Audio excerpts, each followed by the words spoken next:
الحمد لله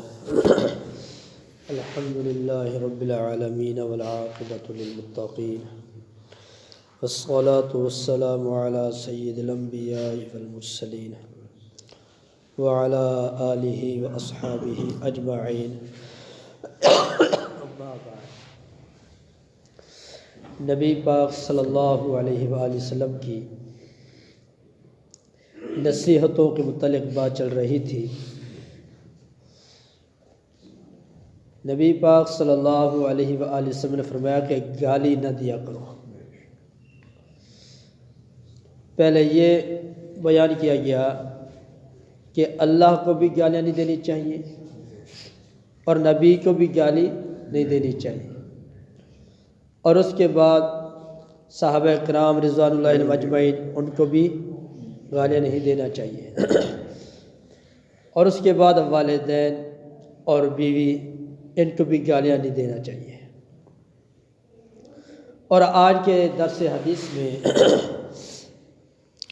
غلاموں کے بارے میں نبی پاک صلی اللہ علیہ وآلہ وسلم نے فرمایا کہ اپنے غلاموں کو، خادموں کو گالیاں نہ دیا کرو۔ نبی پاک صلی اللہ علیہ وسلم کے سامنے حضرت ابو ذر رضی اللہ تعالیٰ عنہ نے ایک دفعہ اپنے غلام کو کہہ دیا کہ او کالی کے بیٹے ذرا میری بات سن، یعنی اس کی ماں کو یوں کا، کیوں اس کا رنگ کالا تھا، اس کی ماں کا رنگ کالا تھا، تو اس نسبت سے بلایا کہ او کالی کے بیٹے ادھر آ۔ نبی پاک صلی اللہ علیہ وسلم فرمایا یا ابا ذر، اے ابو ذر، ابھی تیرے اندر جاہلیت کے زمانے کے جراثیم باقی ہیں۔ تو اس کی ماں کی آر دلا رہا ہے۔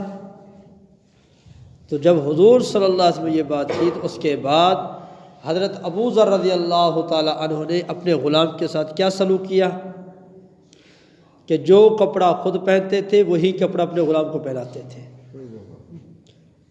جو کھانا خود کھاتے تھے وہی کھانا اپنے غلام کو کھلاتے تھے، جو خود پیتے تھے وہی اپنے غلام کو پلاتے تھے۔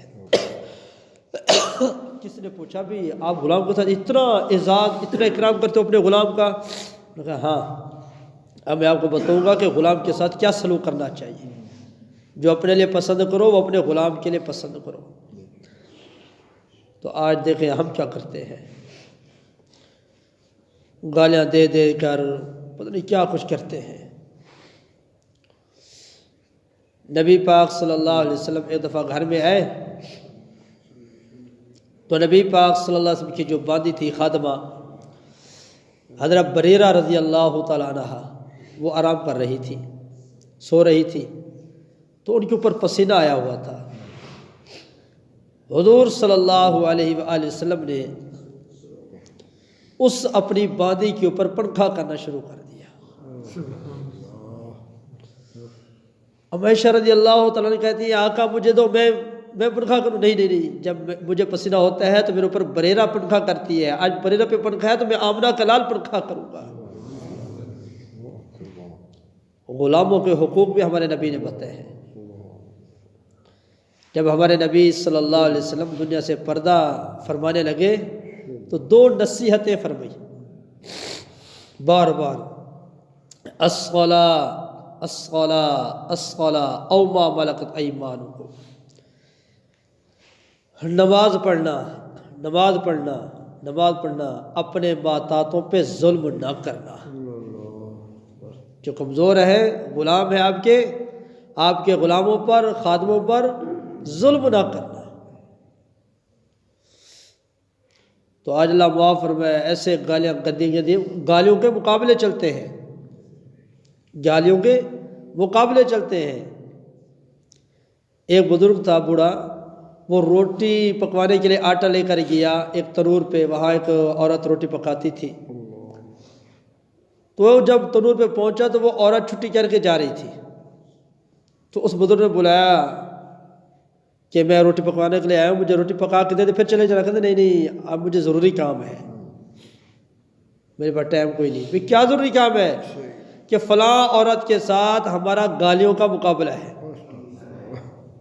یہ ضروری کام تھا۔ میں بھی گالیاں دوں گی، وہ بھی گالیاں دے گی، تو ہم دیکھیں کون جیتتا ہے، کون جیتے گا کون ہارے گا۔ بابا کہنے لگا تو ادھر مقابلہ نہ کر، میرے ساتھ مقابلہ کر، میں تجھے گالیاں دوں گا تو مجھے گالیاں دے، مجھے روٹی پکا کر دے۔ اس نے کہا تجھے کون سی گالیاں آتی ہیں؟ نہیں نہیں میں کر لوں گا۔ عورت بیٹھ گئی، اس نے روٹی پکانے شروع کر دی۔ اب جب گالیاں کا مقابلہ ان کا بوڑھے بابے کا اور عورت کا شروع ہوا نا، تو بابے نے اصول بتایا بھی بات یہ ہے کہ جو ایک دفعہ گالی دے گا نا، دوسرا وہ گالی نہیں دے گا، کوئی اور نئی گالی دے گا۔ پھر وہ دوسرا جو گالی دے گا نا، ایک جو پہلے گالی دے گا، دوبارہ وہ دوسرا گالی نہیں دے سکے گا۔ اس نے کہا ٹھیک ہے۔ اب بابے نے کہا پہلے میں گالیاں دوں یا تو؟ کہتے تم بزرگ ہو جو پہلے تم ہی دے دو۔ اب بابے نے کیا کہا؟ بابے نے کہا زمانے کی جتنی گندی گالیاں ہیں، زمانے کی جتنی گندی گالیاں ہیں، وہ چھوٹی ہیں یا بڑی ہیں، نئی ہیں یا پرانی ہیں، اور جس جس زبان کی گال ہے وہ ساری میں نے تجھے دے دی۔ انہوں نے کہا اب تو دے گالی مجھے۔ بابے نے تو ایک جملے میں ساری بات ختم کر دی نا۔ اب وہ عورت ماں کی گال دینے لگی، یہ تو اندر آ گئی، وہ بہن کی دینے لگی کہ وہ بھی اندر آ گئی، کوئی اور دے۔ انہوں نے کہا تو نے رکھا ہی کیا، میں کیا گالیاں دوں تجھے؟ تو بابا جیت گیا۔ بات کا مقصد یہ ہے گالیوں سے ملتا کیا ہے بھئی؟ اگر میں کسی کو گالی نکالوں، میری گالی میں کسی کا جا کر کوئی زخم ہوگا، کو سر پھٹ جائے گا، پاؤں پھٹ جائے، ٹوٹ جائے گا، ٹانگ ٹوٹ جائے گی، کچھ بھی نہیں ہوتا۔ اگر غصہ ہے تو جا کے دو چار تھپڑ لگا لو، یا لے لو تھپڑ یا دے دو تھپڑ، کوئی فائدہ بھی پڑے۔ اب گالیاں دینے کے کیا فائدہ؟ گھروں کے اندر بس بیوی کو اور تو کچھ کر نہیں سکتے، بس گالیوں کی بچھاڑ ہو جاتی ہے، اور یہ ڈر بھی ہوتا کہ وہ نیچے نہ دے دے۔ میں حقیقت بات بتا رہا ہوں، ایسے نہیں میں نے بات فضول کبھی بات میں نے نہیں کی، جو بات ہوتی ہے میں وہ کرتا ہوں۔ اور ایسی عورتیں ہیں جنہوں نے اپنے خامد کو نیچے دیا ہے، ایسے ہیں۔ تو نبی نے کیا فرمایا کہ اپنے غلاموں کو، خادموں کو گالیاں نہ دو۔ اور فرمایا نبی پاک صلی اللہ علیہ وسلم نے اپنے آپ کو بھی ایک دوسرے کو گالیاں نہ دو، آپس میں ایک دوسرے کو گالیاں نہ دیا کرو۔ جو گالیاں دینے کا عادی ہے وہ منافق ہے۔ نبی نے فرمایا یہ منافقت کی علامت ہے جو گالیاں دیتے ہیں۔ ایک دفعہ ایک آدمی ابو بکر صدیق رضی اللہ تعالیٰ عنہ کو گالیاں دے رہا ہے، اور ابو بکر چپ کر کے سن رہے ہیں، اور حضور ساتھ بیٹھے مسکرا رہے ہیں۔ جب اس نے گالیوں کی اتنی گالیاں دی کہ گالیوں کا ڈھیر لگ گیا، ابو بکر نے بھی جواب دے دیا۔ حضور ناراض ہو کے چلے گئے۔ ابو بکر صدیق رضی اللہ تعالیٰ عنہ نے عرض کیا یا رسول اللہ صلی اللہ علیہ وسلم، جب اس نے مجھے گالیاں دیں تو آپ ہنستے رہے، مسکراتے رہے، اب میں نے ایک گال کا جواب دے دیا تو آپ ناراض ہو کے جا رہے ہیں۔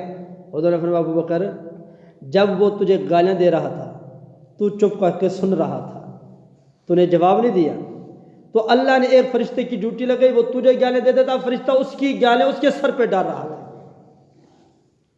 وہ تیری طرف سے وہ گالیوں کا جواب دے رہا تھا، تجھے گالیاں دینے کا جواب کیا ضرورت کیا تھی؟ جب تو نے جواب دیا وہ فرشتہ ہٹ گیا۔ تو اب کوئی کسی کو اگر گالیاں نکالتا ہے، اگلا بندہ چپ کر لے، برداشت کر لے، تو ایک تو فائدہ یہ ہو جائے گا جب ایک طرف سے گالیاں ہوں گی دوسری طرف سے چپ ہوگی تو جھگڑا ختم ہو جائے گا، لڑائی نہیں ہوگی۔ ایک عورت گئی پیر صاحب کے پاس، جی مجھے ایسا کوئی تعویذ دو، میرے ساتھ فلاں جو میری ہے نا ساس وہ لڑتی ہے، انہوں نے میں تجھے ایک تعویذ بنا کے دیتا ہوں، جب وہ لڑنا شروع کرے نا وہ تعویذ داڑھی کے نیچے رکھ دینا، وہ لڑے گی جتنی گالیں دے تو اس کی تعویذ پہ زور دینا اور گال نہیں نکالنا۔ اس نے کہا ٹھیک ہے۔ اب اس نے جب ساس نے لڑنا شروع کیا، اس نے تعویذ اٹھایا اور داڑھی کے اوپر رکھ دے، اوپر داڑھ کے زور لگایا۔ اب ساس پریشانی کہ میں باتیں کروں ادھر سے جواب آتا نہیں، میں کوئی پاگل ہوں ایسے شروع ہو کے پڑی ہوں۔ ساس نے چپ کر دیا۔ چند دن گزرے، وہ کہنے لگے جی اب تو تعویذ کام آ گیا، کہ اب تو میری ساس بات کرتی تھی خاموش ہو گئی، طویل خالی تھا، کچھ لکھا ہوا نہیں تھا. کیا تھا بھائی تو جواب نہ دے وہ خود بخود بات کر کر کے چپ کر جائے گی، تھک جائے گی.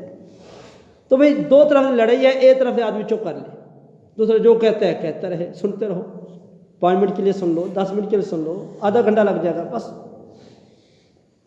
جب تمہاری طرف سے دفاع نہیں ہوگا، تم گالیاں نہیں دو گے، جواب نہیں دو گے، تو وہ خود گالیاں دے کے تھک ہار کے چپ کر جائے گا. اور جب ہم مقابلہ کرتے ہیں تو پھر مقابلے میں بڑھتے جاتے ہیں، شیطان اور کام بڑھاتا ہے. فرمایا جب غصہ ہوتا ہے تو شیطان یہیں سے ناجائز فائدہ اٹھاتا ہے. یہی جذبات ہوتے ہیں، انہی جذبات میں میاں بیوی کی لڑائی ہو تو شیطان فوراً کہہ دے تجھے 3 طلاقیں. اب شیطان نے تو کہلوا دیا، اس نے غصے میں کہہ دیا. جب غصے کا جنون ختم ہو گیا اب کہتا جی میں غصے میں تھا. اب جملہ کیا بولا؟ پوری زندگی کے لیے حرام کر دیا اپنی بیوی کو. تو نہ جواب آگے آتا، نہ کوئی ایسا غصہ بڑھتا، نہ ایسا جملہ کوئی کہتا. حضرت زین العابدین رحمت اللہ علیہ میرے پیر امام حسین رضی اللہ تعالیٰ عنہ کے بیٹے، ایک آدمی ان کے پاس آیا اور ان کو گالیاں دینی شروع کر دی. گالیاں دے رہا ہے، آگے سے آیا انہوں نے منہ پھیر لیا. وہ ادھر سے آیا گالیاں دینے لگا، امام زین العابدین نے منہ ادھر کر لیا. وہ ادھر سے آیا انہوں نے منہ ہٹا لیا. اس نے کہا کام تو نہیں بنا. پھر اس گالیاں دینے والے نے کندھے کو پکڑ کے ہلایا امام زین العابدین رحمۃ اللہ کہ میں تجھے گالیاں دے رہا ہوں. تو میرے پیر امام حسین رضی اللہ تعالیٰ عنہ کے صاحبزادے امام زین العابدین رحمۃ اللہ نے فرمایا میں بھی تجھے معاف کر رہا ہوں. تو گالیاں دے رہا ہے میں تجھے معاف کر رہا ہوں. وہ فوراً امام زین العابدین رحمۃ اللہ کے پاؤں میں گر گیا. کہتا ہے یہ آل رسول ہے، یہ آل رسول ہے، درگزر کرنے والے، معاف کرنے والے، صبر کرنے والے، برداشت کرنے والے. وہ گالیں دیتا جا رہا ہے، یہ معاف کرتے جا رہے ہیں. تو اگر ادھر سے بھی گالیاں ہوتی، ادھر بھی گالیاں ہوتی، کام بڑھ جاتا. صبر کر لیا تو گالیاں دینے والا معافی مانگ رہا ہے جی مجھے معاف کر.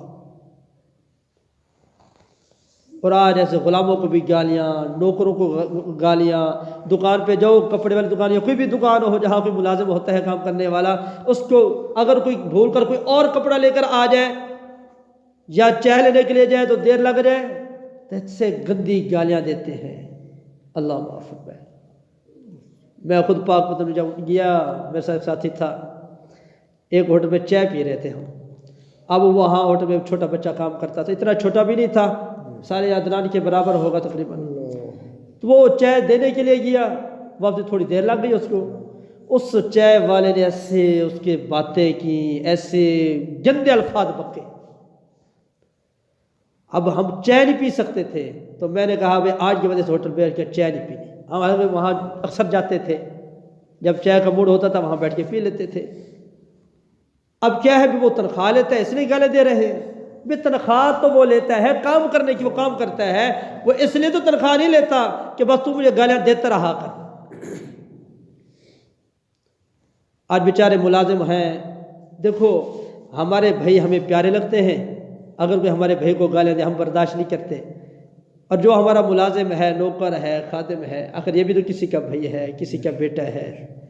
اس کو جب گالیاں دیں گے اس کے دل پہ کیا گزرے گی کہ غربت لے کر آئی ہے. خوشی سے کوئی کسی کے تانے نہیں سنتا، خوشی سے کوئی کسی کی باتیں نہیں سنتا. یہ غربت ہے. ماں کی گالیاں بھی سن رہے ہوتے ہیں، بہن کی گالیاں بھی سن رہے ہوتے ہیں، تماچے بھی برداشت کر رہے ہوتے ہیں، کھانا بھی پورا نہیں ملتا، کھانے کو بھی اتنا نہیں ملتا. یہ غربت کے دھکے ہیں. اللہ تعالی ہمارے حال پہ رحم فرمائے. تو محبوب نے فرمایا اپنے غلاموں پہ، نوکروں پہ ظلم نہ کیا کرو، ان کو گالیاں نہ دیا کرو، کہیں اللہ ناراض نہ ہو جائے. وہ بادشاہ ہے، اس نے کئی بادشاہوں کو فقیر بنا دیا، فقیروں کو بادشاہ بنا دیا. وہ اللہ قادر ہے. اللہ رب العالمین ہم سب کو عمل کی توفیق عطا فرمائے.